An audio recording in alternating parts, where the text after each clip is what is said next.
Hi viewers, Krishna, welcome to Tamil Telugu. நம்ம சேனல்ல job ரிலவென்ட்டான shorts வந்து நம்ம போஸ்ட் பண்ணிக்கிட்டு இருக்கோம். இன் ஃபியூச்சர்ல கொஞ்சம் லென்த்தி வீடியோ எலாபரேட் பண்ணி போடலாம் அப்படின்னு ஒரு பிளான் இருக்கு. எதை பத்தி அப்படின்னு பாத்தீங்கன்னா கம்ப்ளீட்டா ஜாப் ஆப்பர்ச்சுனிட்டிஸ் பத்தி தான்.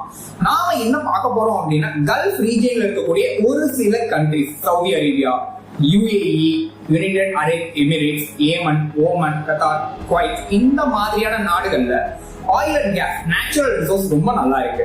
ஸோ இது ரிலவெண்டா என்னென்ன ஆப்பர்ச்சுனிட்டிஸ் இருக்கு, refinery, petrochemical industry, oil and gas இந்த மாதிரியான ஒரு இண்டஸ்ட்ரியில என்னென்ன ஆப்பர்ச்சுனிட்டிஸ் இருக்கு அப்படிங்கறத டீடைல்டா பார்க்க போறோம்.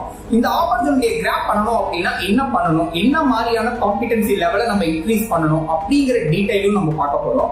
இது மட்டும் இல்லாம இதுல என்னென்ன ஆப்பர்ச்சுனிட்டிஸ் எப்படி கிராப் பண்ணலாம், எந்தெந்த இடத்துல இந்த இன்டர்வியூ நடக்குது அதை பத்தின டீடைல்டாவும் நம்ம பார்க்க போறோம்.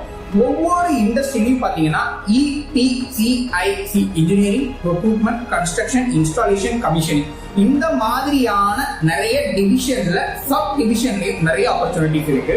இந்த மாதிரியான ஒரு ஆப்பர்ச்சுனிட்டியை கிராப் பண்ண நம்ம என்ன பண்ணணும், இப்ப கம்ப்ளீட்டா ஒரு ஆயில் அண்ட் கேஸ் இருக்கு அப்படின்னா அந்த இண்டஸ்ட்ரி ரன் பண்றப்ப அந்த இண்டஸ்ட்ரியில என்னென்ன ஆப்பர்ச்சுனிட்டிஸ் இருக்கும், அந்த ஆப்பர்ச்சுனிட்டியை நம்ம எப்படி கிராப் பண்ணணும் அப்படிங்கிற டீடைலும் நம்ம பார்க்க போறோம். இதுல வேற ஏதாவது டவுட்ஸ் இருந்தாலும் நீங்க கேட்கலாம். அது பத்தின டீடைல் நான் ரிசர்ச் பண்ணி அனலைஸ் பண்ணி அதுக்கான கிளாரிபிகேஷனையும் உங்களுக்கு நான் கொடுக்குறேன். வேற இதுல என்னென்ன உங்களுக்கு டவுட்ஸ் இருக்கோ அதை நீங்க போஸ்ட் பண்ணுங்க. இன் ஃபியூச்சர் வீடியோல அதை பத்தி நான் டீடைல்டா பேசுறேன். சேஃப்டி, ஒவ்வொரு இண்டஸ்ட்ரியிலும் பாத்தீங்கன்னா சேஃப்டிங்கிறது ரொம்ப இம்பார்ட்டன்ட். அதுக்கு என்ன பண்ணணும் அப்படிங்கிற டீடைலும் உங்களுக்கு நான் சொல்ல போறேன்.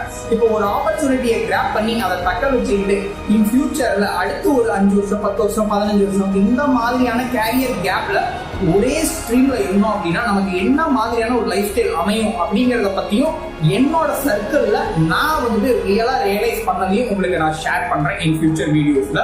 நம்ம சேனலை சப்ஸ்கிரைப் பண்ணிட்டு கண்டினியூஸா சப்போர்ட் பண்ணுங்க. Thanks for watching.